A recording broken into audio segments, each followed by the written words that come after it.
un gran gusto estar aquí con ustedes. Les cuento el origen de esta sesión y como decía Oscar, mi colega, el profesor Juan Romero McCarthy, estará dialogando con nosotros en esta sesión. Entonces, pues agradeceré que vayan comentando, haciendo preguntas o quejas, cualquier observación que tengan a lo que vamos a decir, agradeceré que lo vayan poniendo en el chat. El origen de este webinar, recibí este meme en varias redes sociales. Este meme haciendo alusión al indicador de EBITDA, pero le agregaban dos conceptos más. Es decir, el típico indicador EBITDA que lo que mide es la eficiencia operativa de una organización, es decir, a los ingresos le tratamos de quitar los intereses, los impuestos, las amortizaciones y las depreciaciones. En este indicador dicen, oye, para realmente entender lo que está pasando en la compañía y ver la eficiencia de las operaciones de una empresa, además réstale el efecto coronavirus, que es la C, y réstale el efecto de la 4T. Recibí la imagen en varias redes sociales, en un consejo en donde participo. A lo mejor algunos de ustedes recuerdan a Mariano Valdés, fue profesor del IPADE, buen amigo mío, compartimos un consejo de administración juntos y nos pusimos a discutir sobre si este era el indicador adecuado para que un consejo de administración dirigiera la empresa en esta coyuntura. Entonces, quisiera empezar preguntándoles la pertinencia de este indicador. ¿Qué tan útil lo ven? El indicador EBITDA C4T, es decir, al típico indicador EBITDA le restamos los efectos que está teniendo el coronavirus y le restamos los efectos producto de la 4T. ¿Cómo ven el indicador? Es un indicador opcional y les pido que le tomen una foto al código QR para que me contesten la encuesta. ¿Es un indicador útil? Muy útil, es decir, un consejo de administración podría utilizar este indicador para direccionar los comportamientos adecuados en esta crisis. Opción B es un indicador que el consejo de administración podría utilizar para evaluar la gestión de su equipo directivo. Opción C es un indicador simpático pero inútil, es decir, está bien como meme, pero no nos sirve para gestionar la empresa. Opción D es un indicador peligroso. Entonces les pido que le tomen la foto al código QR y que contesten la encuesta. Retomaremos esta encuesta en un momento dado. Yo espero que ya todos le hayan tomado la foto al indicador. Si no, lo pondré en un momento más como para asegurar que los que no hayan contestado este sondeo lo hagan más adelante. Fíjense que uno de los privilegios que tenemos los profesores del IPADE o de las grandes prestaciones es que en la Semana Santa tenemos vacaciones. Entonces, este año ya habíamos suspendido la continuidad cuando llegó la Semana Santa. Y además de las típicas prácticas de piedad, es una muy buena semana para reflexionar.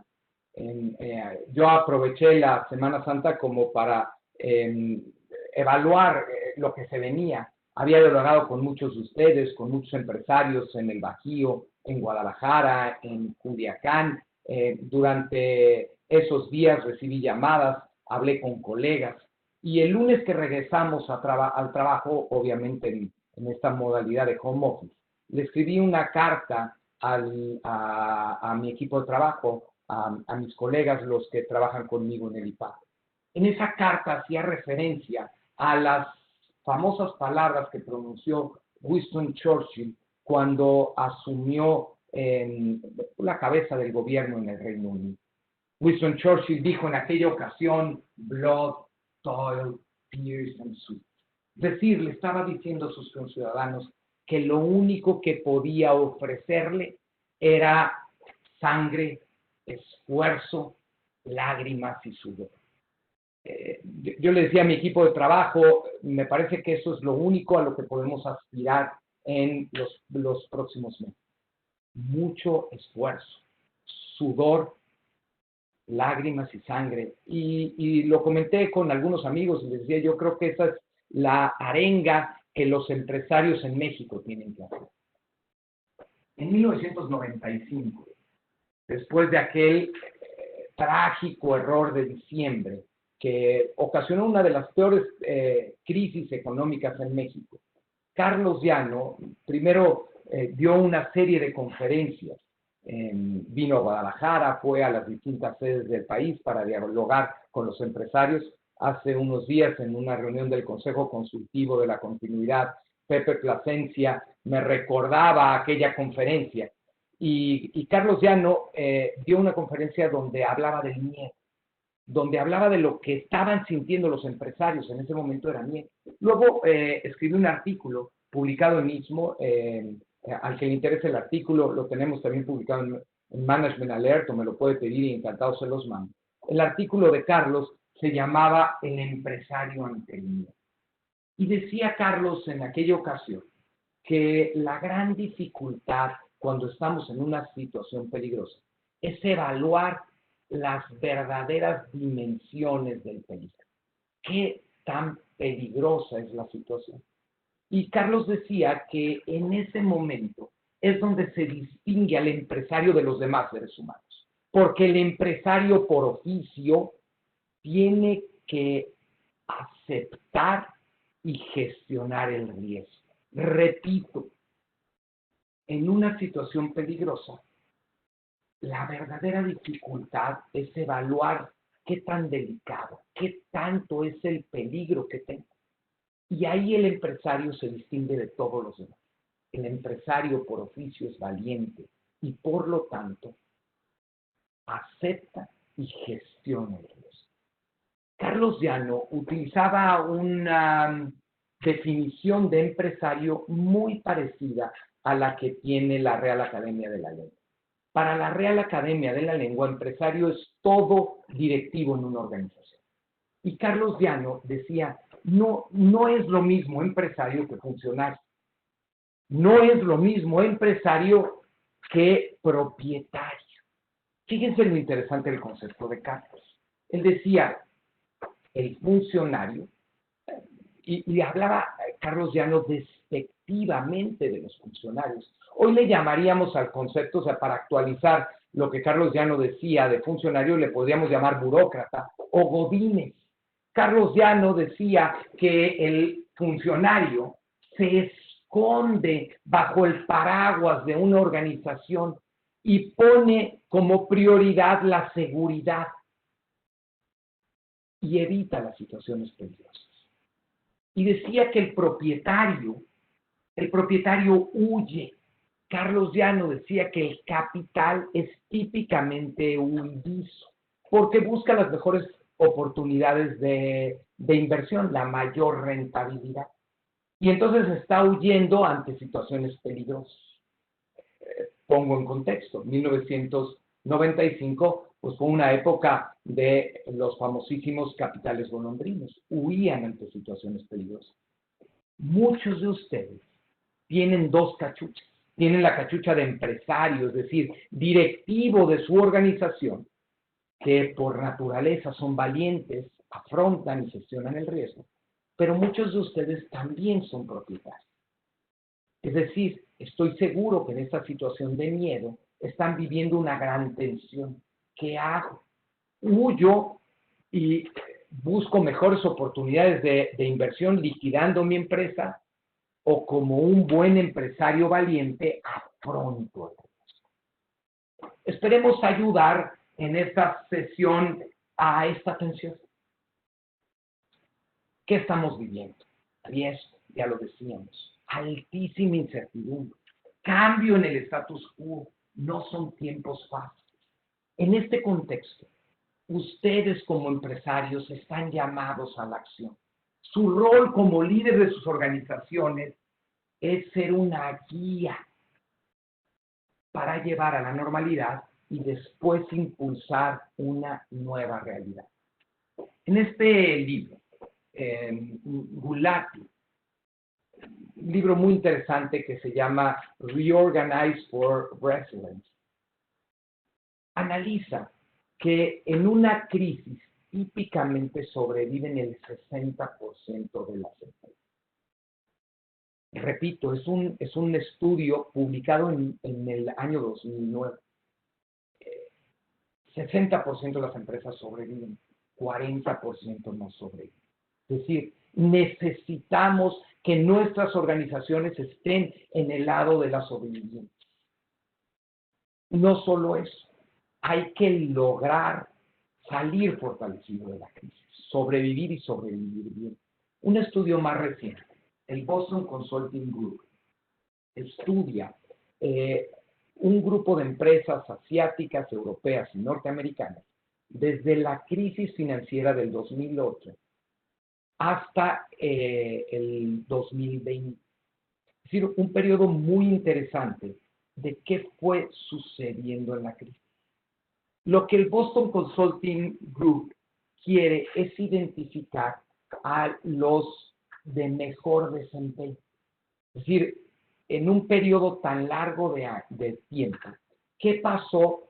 Unos murieron, es decir, 40% de las empresas no logró sobrevivir a la crisis, pero hubo unos que fueron mucho más exitosos, de mejor desempeño, los top performers. Lo que dice BCG es que si bien la turbulencia afectó a todos por igual, es decir, el contexto era el mismo y sacudía igual a los empresarios, los de mejor desempeño fueron aquellos que tomaron las decisiones adecuadas durante y después de la crisis. El BCG maneja 4 fases en su estudio. Primero la turbulencia, después la estabilización, acelerar y continuar acelerando. Y dice en las 4 etapas, pero especialmente en las 2 primeras, los de mejor desempeño tomaron las decisiones adecuadas. Ante el miedo, ¿qué hay que hacer? Ante el miedo, Carlos Llano decía, hay que ser fuertes. Y la fortaleza, como virtud, tiene 2 características. La primera característica que Carlos Llano, en el artículo al que hacía yo referencia hace un momento, decía que era la más importante ante el miedo, es la resistencia. Se requiere mucha más fortaleza para resistir cuando el peligro ya hizo daño. En este momento, las distintas coyunturas económica, de salud, política, ya nos hicieron daño. Ahora es cuando tenemos que resistir. Carlos Llano decía que es mucho más importante en este peligro, en situaciones peligrosas como la que estamos viviendo, ser robles que resisten, a ser soldados que atacan. El profesor Juan Romero McCarthy, discutiendo estos temas, identificó un modelo que nos puede ayudar a sobrevivir. ¿Qué hacen las personas que sobreviven en un accidente? En un accidente hay 6 etapas. Primero, evite el pánico, ¿no? Piensa en cualquier tipo de accidente. Si caemos en pánico, pues no tendremos la claridad para tomar las decisiones adecuadas. Segunda etapa, hay que protegerse, proteger el cuerpo. Tercera, conseguir agua. Cuarta etapa, orientarse, definir el rumbo, los siguientes pasos. Quinta etapa, moverse. Aunque entiendas el rumbo, si te quedas parado, pues es poco probable que sobrevivas. Moverte y después encontrar comida y abrigo. Estas son las etapas para sobrevivir en un accidente. ¿Cómo pudiéramos hacer una analogía a la empresa? ¿Cómo sobrevivir en una situación como la actual? Es decir, y yo aquí quisiera pedirles que empezaran a anotar en el chat, ¿cómo podemos llevar este modo de sobrevivencia a la empresa? ¿Cuál sería la analogía? ¿Cuáles serían los pasos para sobrevivir? y Juan me estará interrumpiendo conforme vaya viendo comentarios interesantes.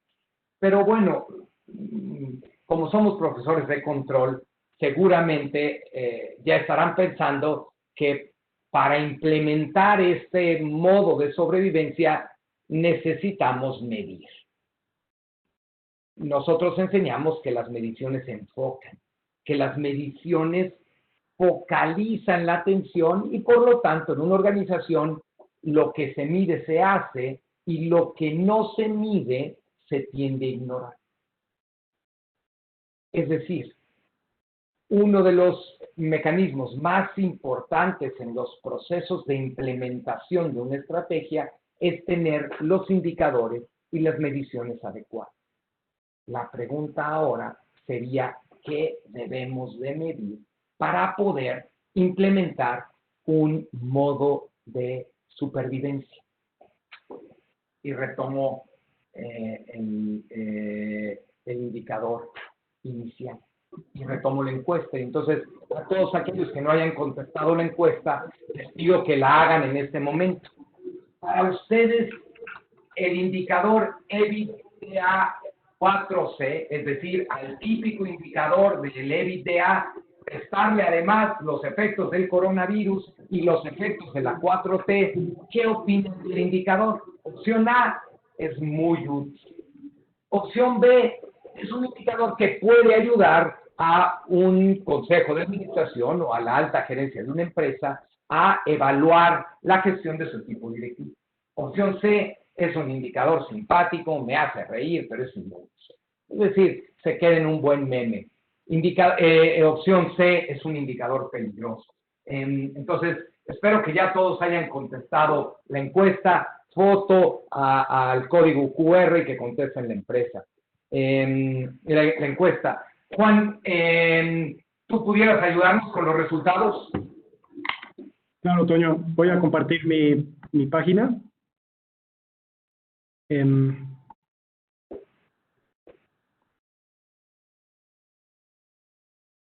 Ahí la puedes ver, Toño. Perfectamente. Lo que estamos viendo es que en este momento tenemos 248 personas que han contestado, de las cuales, bueno, ya se están acumulando algunas más, pero en términos generales tenemos un 13% que la considera muy útil,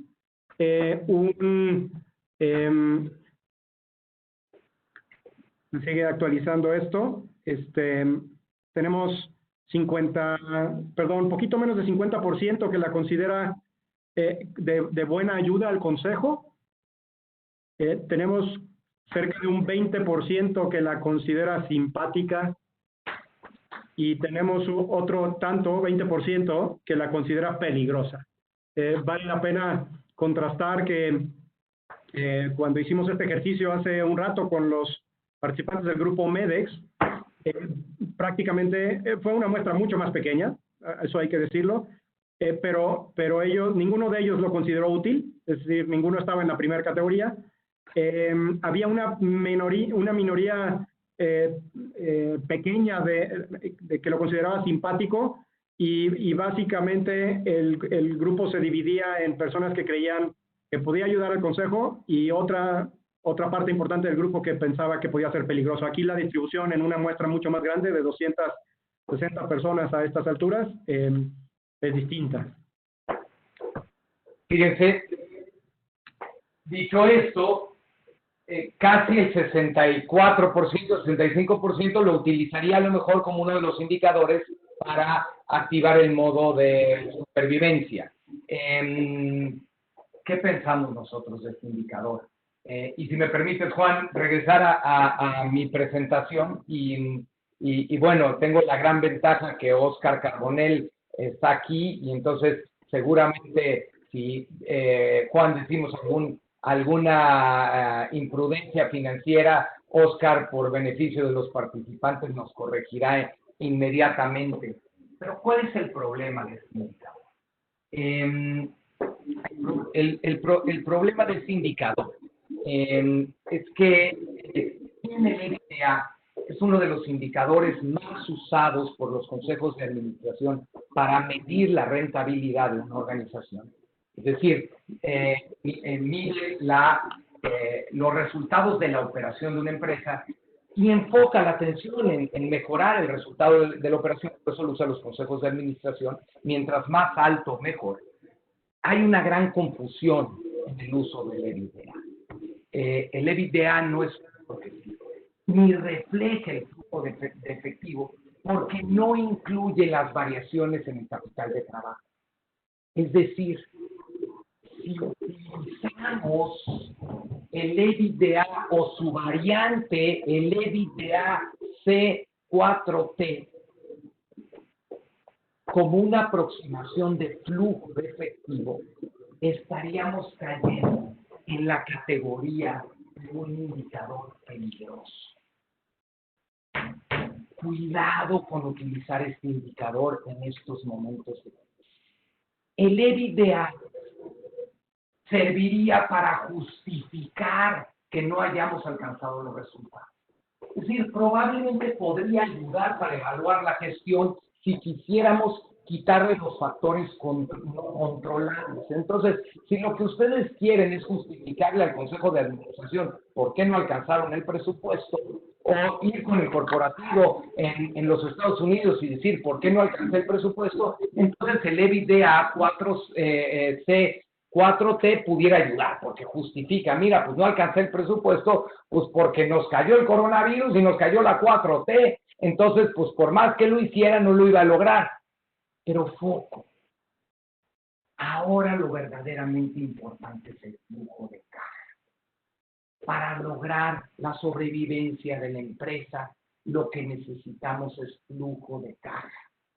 Así que lo que necesitamos medir no es el ideal. No necesitamos justificar, necesitamos sobrevivir. La principal causa de mortalidad en las empresas es la falta de flujo de efectivo. Las empresas no mueren por problemas de rentabilidad. Las empresas mueren por problemas de caja. Entonces, ¿cuál es la fórmula para enfocar a la organización en un modo de sobrevivencia? ¿Cómo deberíamos de implementar este modo de supervivencia? Les decía que con un buen amigo, Mariano Valdés, diseñamos y escribimos un artículo que le llamamos la fórmula de la supervivencia. ¿Cuál sería esta fórmula de supervivencia? Caja actual más la estimación de la cobranza real, es decir, estimar lo que verdaderamente voy a cobrar, más la venta de activos no estratégicos. En un modo de supervivencia es el momento de deshacernos de las líneas de negocio que no son rentables, de todo lo que no sea indispensable para la misión de la empresa. Más probablemente hacer una estructuración, déjenme decirles, sell and lease back de muebles o de inmuebles estratégicos. Es decir, venderlos y arrendarlos para conseguir flujo de caja. Más el ejercicio de las líneas de crédito. Es decir, tenemos que tener disponible caja para poder sobrevivir. Y para eso es fundamental tener líneas de crédito. Y cuidar que los bancos no nos cierren las líneas de crédito. En un consejo en donde participo, uno de los financieros inclusive recomendó, dice, oye, las líneas de crédito antes de que te las cierre el banco, ejércelas, mándalas a una cuenta en mercado de dinero en otro banco y el diferencial de tasa que sea como el costo de tu seguro. Más la opción de abandonar líneas de negocio no primordiales o no rentables. Es también el momento de hiperrematar los inventarios de baja rotación.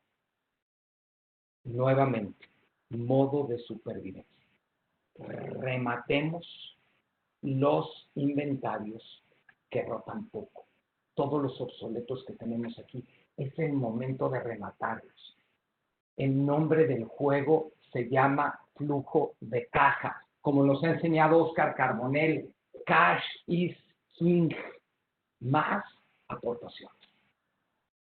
O nuevas líneas de crédito, por supuesto, a costo razonable. Es decir, para poder sobrevivir hay que pedirle a la tía rica, a la suegra, hay que conseguir caja por todos los lugares. A esto hay que restarle todos los recursos indispensables para salir. Es decir, tengo que tener caja para poder afrontar todos los gastos operativos, las negociaciones y lo que necesite para liberar y para generar recursos. El EBITDA y su variante EBITDA 4C es una opinión. El flujo de caja es un hecho, como nos enseña Oscar Carbonell y los profesores de finanzas del IPADE. Cash is king. Así que los consejos de administración en una coyuntura como la que estamos viviendo tienen que enfocar a sus equipos directivos a cuidar, a maximizar los recursos líquidos, la prioridad de la organización. Y para eso son los indicadores, es cuidar la caja. Después de que escribimos este artículo, me hablaron por teléfono un par de amigos. Probablemente los dos están en este webinar, así que ellos sabrán quiénes son. Y me dijeron, oye, Toño, te faltó a la fórmula agregarle algunas cosas. Entonces, trataré de agregar lo que me dijeron mis amigos. Me dijeron, oye, además, Toño, de lo que nos dices en la fórmula, hay que eliminar todos los gastos personales. Los gastos personales de los accionistas o de los altos ejecutivos. Es decir, aquellos que le cargan a la empresa las cenas de la esposa, el coche de los hijos y muchas de esas prácticas que conocemos en un modo de supervivencia, habría que eliminarlos. Es importante tener un ahorro para no solo apretar el cinturón de la empresa, sino para poder ser más eficientes en los gastos. Es también el momento de no cobrar dividendos. Otra vez, cash is king. Entonces necesitamos tener recursos disponibles. Sería la recomendación no cobrar dividendos. Tuve esta discusión con un amigo empresario y me decía, a ver, Toño, es que tú no has entendido nada. Yo voy 35% arriba de mi presupuesto. Me está yendo espectacular. Dice, entonces, por supuesto que tengo que es la oportunidad de cobrar dividendos y pues de pasarla bien. Todos los demás están en confinamiento, pues yo al menos la paso bien. Y cuidado. Primero hay que tratar de evaluar la cadena de valor. Qué bueno que a este amigo empresario le esté yendo tan bien, lo celebro y me da mucho gusto porque además es egresado del IPADE.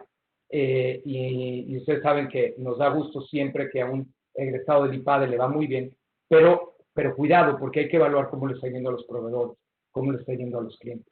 No solo eso, también en esta época surgen grandes oportunidades. Y si tenemos caja disponible, podremos aprovechar las oportunidades.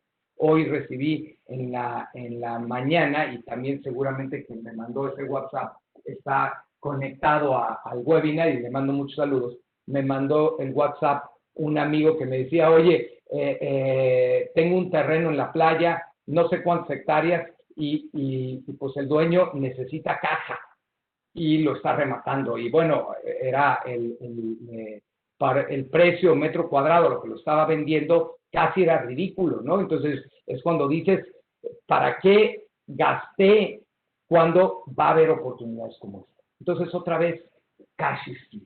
La fórmula, por supuesto, que no es lineal. Lo que tenemos que hacer es enfocar a la organización a conseguir recursos, suficientes recursos para mantener la continuidad. Como dicen en el rancho, para que alcance, debe sobrar. Me regreso al modelo que diseñó Juan Romero McCarthy. Es decir, hay un accidente.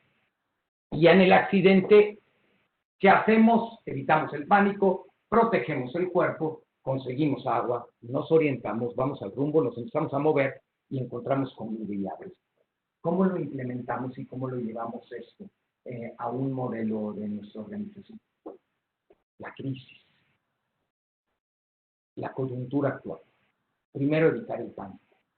Muy importante evitar el pánico para tener la cabeza fría. Después, controlar los gastos. Paso 3, conseguir flujo de efectivo. Conseguir recursos, la fórmula de la supervivencia, cash is king.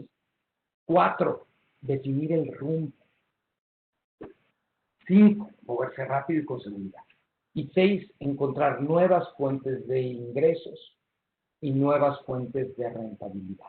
Este es el modelo que proponemos. Y entonces hago una síntesis de lo que hemos comentado hasta ahora. La conferencia la da origen un meme donde al tradicional indicador EBITDA le proponen restarle los efectos del coronavirus y restarle los efectos que está sucediendo en el gobierno. Un indicador terriblemente peligroso, porque ese indicador no refleja el flujo de efectivo, no está considerando los cambios en el capital de trabajo. Y ante una situación como la que estamos viviendo, cash is king. Entonces tenemos que desarrollar la fórmula de sobrevivencia para enfocar a nuestros equipos directivos a que cuiden y generen recursos. Modelo que proponemos: evitar el pánico, controlar los gastos, conseguir flujo de efectivo, definir una posición y un rumbo, moverse rápido y con seguridad y encontrar nuevas fuentes de ingresos. Tomemos en consideración que la supervivencia consiste en hacer lo que sea humanamente posible para continuar operando y no en cómo tener una muerte digna.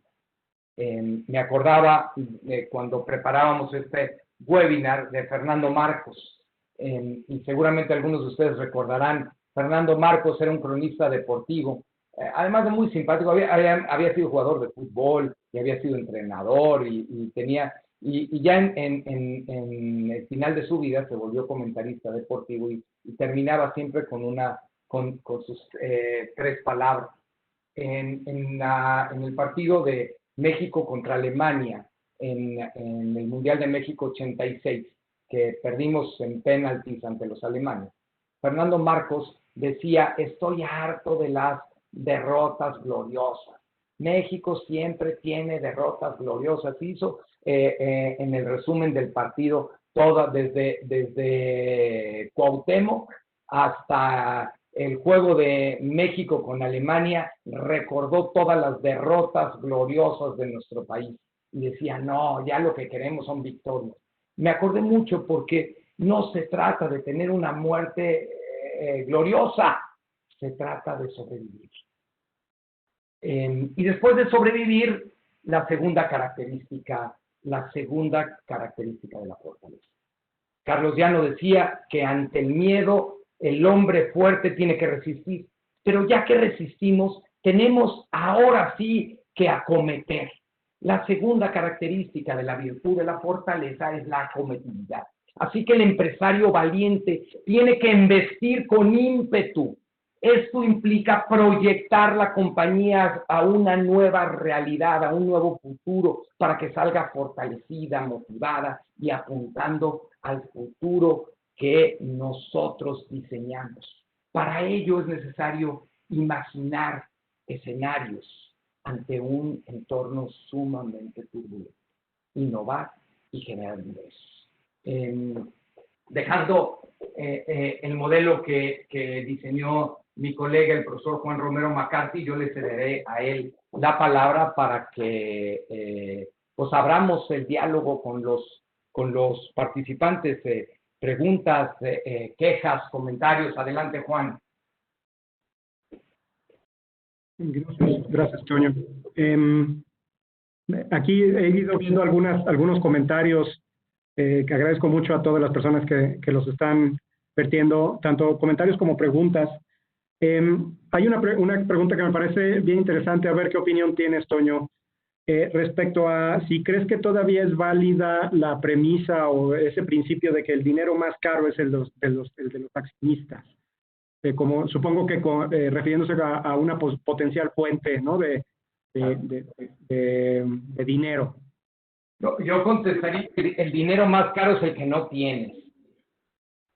Entonces, en este momento, lo más caro es quedarse sin casa y morir en el intento.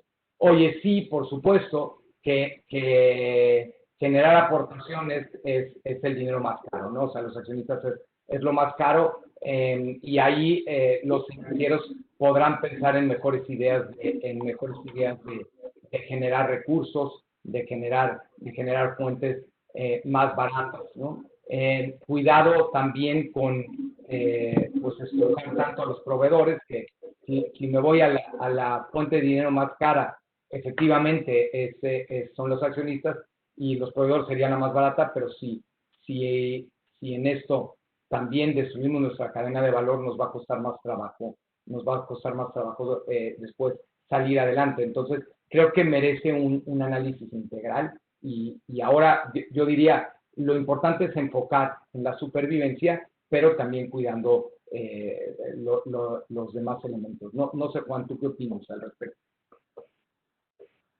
De acuerdo. Yo creo que en este momento el tema de la escasez cambia los criterios de priorización, ¿no? Entre ellos el costo de fondeo. Hay otra pregunta aquí respecto a qué opinión tienes, Toño, de recurrir a mecanismos como reducir las líneas de crédito a clientes con el fin de cuidar el flujo de la empresa, pero a costa de la generación de posibles oportunidades futuras. Sí, a ver, la pregunta es muy buena, ¿no? Porque tenemos que cuidar los trade-offs, ¿no? Entonces tenemos que hacer ese tipo de evaluaciones. Yo diría, y dicen nuestros participantes del máster, ante una pregunta así, la respuesta tendría que ser depende, ¿no? Y entonces creo que el análisis es evaluar el trade-off y evaluar el corto plazo, la necesidad que hoy tengo de caja, estas líneas de crédito, contra lo que voy a sacrificar en el futuro, ya sea en negociaciones, en negociaciones con bancos o con otros posibles gente o proveedores de recursos, y también pues cómo vislumbro el futuro. Y tal vez valdría la pena enmarcar esto que comentas en la invitación que constantemente les hacemos, pues en algunas de las sesiones del área, cuando invitamos a considerar las decisiones desde las tres perspectivas típicas, la económica, la comercial y la estratégica, ¿no? Entonces, tal vez reducir las líneas de crédito a clientes, pues acelera la cobranza, al menos en una primera instancia, y eso tiene un beneficio económico, pero habría que poner sobre la mesa las implicaciones comerciales y estratégicas. Entonces, no creo que haya una decisión completamente blanco o negro, es decir, a favor o en contra, pero al momento de considerar por lo menos esas tres perspectivas en el análisis, estoy seguro que estaríamos tomando como directores una decisión pues más informada. Hay una inquietud aquí sobre el tema del cambio de métricas, que me parece muy pertinente, particularmente al área, ¿no? Es decir, toda esta presentación está particularmente enfocada en esa medición fundamentalmente de carácter financiero, el EBITDA, pero me parece que hay aquí inquietud respecto al tema del cambio de otras métricas en esta coyuntura. No sé si quieras compartirnos algo, Toño. Yo creo que sí, la pregunta es muy buena y la respondería de distintas formas, ¿no? Primero, creo que en muchas de las organizaciones en este momento, los presupuestos, al menos los presupuestos para el 2020, los presupuestos que hicimos en el 2019, hoy en muchas organizaciones dejaron de ser referentes. Entonces, creo que hay muchos consejos de administración que han dicho ya, ahora olvidémonos del presupuesto, olvidémonos de evaluar en función al proceso de planeación que habíamos hecho. Entonces, eso te obliga a hacer un ajuste y ver indicadores completamente distintos. No sé si se acuerdan del caso que presentó Julián Sánchez en la continuidad de control en febrero de este año. Estuvimos y hoy parece que fue hace muchísimo tiempo, pero en febrero estuvimos en el aula discutiendo una serie de casos. Julián presentaba el caso de C3 y lo que Julián, y parece que era un caso que nos anticipaba lo que iba a venir. Y lo que decía Julián en aquella sesión era que el proceso de planeación estratégica tenía que ser inmediato. Julián proponía el modelo de Playing to Win, es decir, contestar 4 preguntas, realmente 5 preguntas.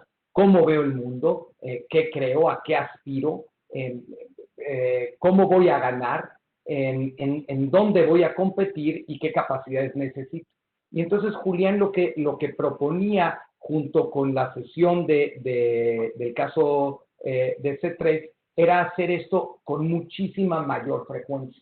Es decir, probablemente los procesos de planeación en un año con la incertidumbre con la que tenemos, no se tienen que esperar a ciclos anuales o a ciclos de 5 años, sino tenemos que repensar nuestras mediciones en periodos de tiempo mucho más rápidos. Gracias. Este último comentario que haces me permite ligarlo con otras inquietudes que nos están compartiendo a través del chat. De nuevo, muchas gracias a todos. Que tienen que ver con el tema de la temporalidad. ¿Te acuerdas, Toño, que hace un rato cuando discutíamos este material con los participantes del MEDEX, también surgía el tema de la inquietud de la temporalidad? Quisiera pedirte que nos dieras un poco tus comentarios al respecto, simplemente para enfocar la discusión, el tema de qué tanto tiempo o durante qué plazo es que tendríamos que estar fundamentalmente enfocados en esto y probablemente a costa de no estar enfocados en otras cosas. En fin, cómo saber hasta cuándo tenemos que tener pues esta relativa miopía obligada, ¿no? Yo también hago referencia a otro caso que discutimos en una continuidad, pues esta sí fue hace un poco más de tiempo, en el caso de Jet Propulsion Laboratory, que a lo mejor algunos de ustedes se acuerdan porque analizamos el caso de una empresa en la NASA que mandaba una misión a Marte. 3 tipos de riesgos.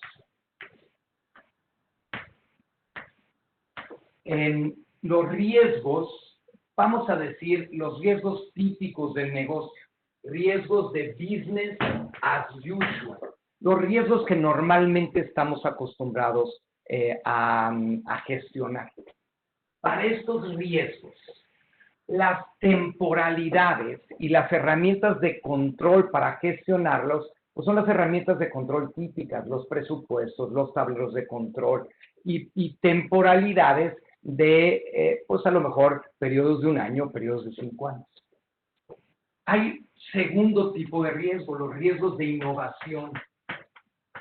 Es decir, un riesgo de una nueva tecnología, riesgo de irme a un mercado que no conozco, riesgo de algo nuevo. Entonces, no puedo utilizar ni la misma temporalidad ni los mismos sistemas de control del business as usual. Me obliga a hacer una gestión de proyecto. Y entonces la temporalidad es el proyecto. Estamos ante un riesgo distinto. Estamos ante un riesgo de lo desconocido.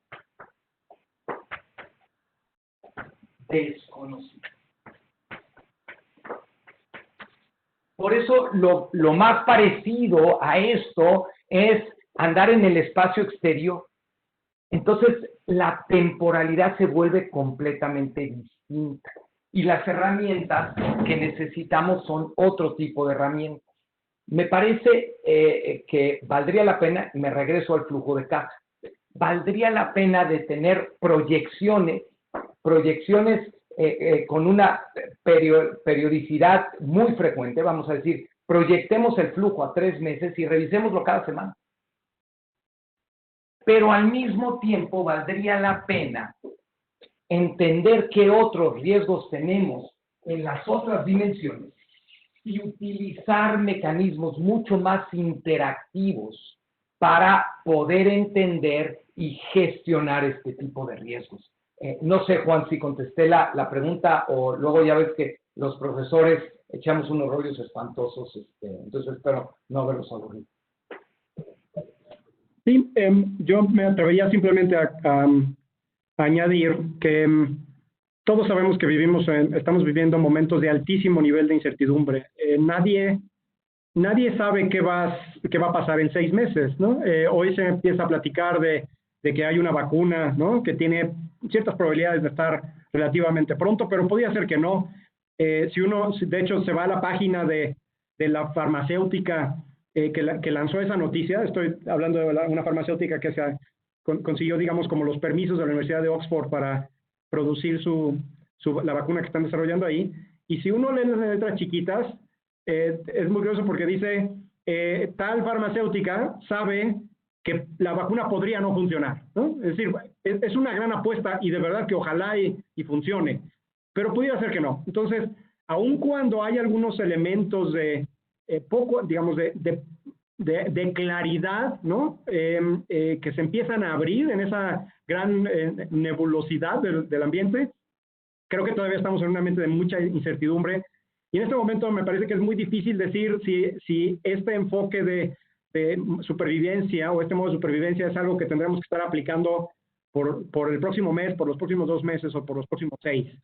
Creo que para esto hay que requerir, digamos, hay que utilizar o recurrir a otros mecanismos de control, ¿no? Como por ejemplo los sistemas interactivos, la interacción constante con personas clave de la organización, incluso con stakeholders externos que nos permitan tener información que pueda convertirse en inteligencia, como alguna de las personas que nos planteaba aquí sus inquietudes nos compartía. En la medida que uno pueda tener esos flujos de información, no solo al interior de la empresa, sino también desde fuera, platicar con expertos constantemente, platicar con pares, ¿no? Platicar con los mismos empleados de la empresa y estar constantemente sensibilizado de la realidad, eso permitirá, me parece, estar en posibilidad de hacer los ajustes cuando tengan que hacerse respecto a si seguir enfocado en la caja o tal vez empezar a modificar el enfoque operativo y el enfoque estratégico de la organización. Me permito también poner sobre la mesa, Toño, hay una inquietud que me parece que es muy puntual, pero que abre algunas consideraciones que pueden ser interesantes para muchos de los miembros de la audiencia. Un participante, creo que una dama hacía una pregunta específica respecto a qué recomendaciones le haríamos respecto a rematar líneas obsoletas. Si debiera estar pensando en un rango de utilidad específico o que eso me hace a mí pensar en ingresos y costos relevantes, pero no sé qué pienses tú. Completamente de acuerdo. Yo otra vez digo, depende de tu necesidad de caja y de qué tan fácil sea rematar o no rematar esa línea o ese activo que vas a rematar. Pero, digamos, ahora para evaluar deberías de ver solo lo diferencial, lo relevante a la decisión. Pero sí creo que es el momento. Es el momento de rematar todas las líneas obsoletas, los inventarios obsoletos, todo aquello que ya no es core en tu negocio. Y más cuando partes del concepto, ¿no? Académico, teórico de que los ingresos relevantes son futuros y diferenciales, lo que comúnmente decimos los profesores del área en las sesiones es que si tú ya tienes un producto en el almacén, alguno de esos productos de líneas obsoletas, ya está terminado, todos los costos asociados con digamos, el remate o la venta de ese producto son costos hundidos. Y los costos hundidos nunca son relevantes. Entonces, simplemente recordar este concepto, ¿no? Tenemos una tendencia natural a querer cubrir pérdidas pasadas con ganancias futuras. Este no es el momento de caer en esa trampa. Si tienes una línea obsoleta, sácale lo más que puedas. Pero no, me parece, o esta sería mi recomendación, no te obsesiones con lograr un mínimo de utilidad. Creo que en este caso lo que se vuelve más relevante es convertirlo en líquido, no ayudarle al P&L. Hay un par de comentarios muy interesantes de personas que han expresado sus cosas que han hecho, por ejemplo, cuidar a sus clientes, no recortándoles las líneas de crédito, sino más bien extendiéndoselas. A mí me parece que pues es una gran cosa, ¿no? Qué bueno, de verdad que felicitaciones. Y creo que siempre que se pueda, y más en momentos así, hay que ser solidario, ¿no? Pero seguramente habrá otras empresas que pues no estarán en esa misma situación, ¿no? Te voy a decir, Juan, en un consejo donde participo, lo que el director general hizo, una estrategia muy parecida. Con los nuevos clientes ha sido muy duro en el otorgamiento del crédito. Con los clientes estratégicos les ha ampliado líneas de crédito, porque hay clientes que es importantísimo que los ayudes, ¿no? O sea, no solo es un tema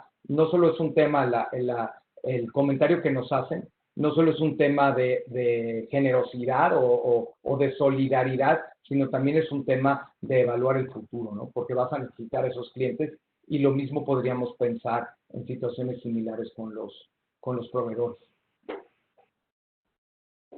Sí, y esto me parece que es un buen tema como para empezar a cerrar, ¿no? Si bien es cierto, hemos hablado de un modo de supervivencia que podría sonar como muy egoísta, ¿no? Creo que no hay que perder de vista que las probabilidades de sobrevivencia, ¿no? Ahora volviendo al tema de la analogía, se incrementan cuando hay colaboración con otros, ¿no? Entonces, no se trata de sobrevivir por sobrevivir, sino buscar, me parece, los mecanismos y las formas en las que todos podamos sobrevivir, sobre todo todos los que estamos de alguna forma integrados. Me parece que una empresa no tiene sentido si no tiene clientes y no tiene y rompe con toda la cadena si no tiene proveedores, ¿no? O si la propia empresa desaparece. Entonces es un tema de carácter holístico, de carácter integral. No sé si estés de acuerdo conmigo, Toño. De acuerdo. Y entonces, un poco retomando lo que hemos venido diciendo a lo largo de esta sesión, Juan y queridos amigos de la continuidad, BCG decía en este análisis de 12 años desde la crisis del 2008 que los que tuvieron mejor desempeño, a pesar de que la turbulencia fue igual para todos, fue los que tuvieron decisiones oportunas y acertadas en la coyuntura actual. Me parece que se vuelve fundamental este tipo de decisiones hacerlas acompañadas. No podemos solos. Y creo que una de las ventajas o de lo que hemos aprendido con el método del caso es que cuando discutimos un mismo texto con otros empresarios, aumenta nuestra perspectiva. La discusión y el diálogo con los otros nos da riqueza. Entonces creo que si algo podemos aprovechar de nuestros compañeros de la continuidad, de nuestros compañeros de los programas que hemos hecho del IPADE, es estar acompañados, generar consejos formales o informales que nos ayuden. Es decir, lo que necesitamos hacer, y me parece tan poderoso por eso el concepto de lo que ustedes hacen al venir a la continuidad, es fortalecer la comunidad empresarial. Y esto nos ayudará a implementar estrategias para pasar primero del miedo a la resistencia, de la resistencia a la reactivación y luego acelerar, crecer y continuar acelerando. Yo les doy las gracias, les cedo la palabra a Juan para que nos ayude con sus comentarios finales y esperamos vernos pronto, tanto física o también por estos mecanismos virtuales. Gracias, Toño. De mi parte, simplemente agradecer a todas las personas que pues, nos acompañaron en esta presentación. De entrada, disculparnos. Me disculpo a nombre de Toño y mío por no necesariamente poder haber atendido las inquietudes de todos. Lo que sí les podemos ofrecer es que todo lo que está plasmado en el chat lo analizaremos con mucho más calma y cuidado, Toño y yo, en los próximos días, y en breve estaríamos, además de compartiendo la presentación, también un breve documento en el que trataríamos, en la medida de lo posible, y con nuestras limitaciones humanas, trataríamos de atender la mayoría de sus inquietudes por escrito. Les agradecemos mucho su participación activa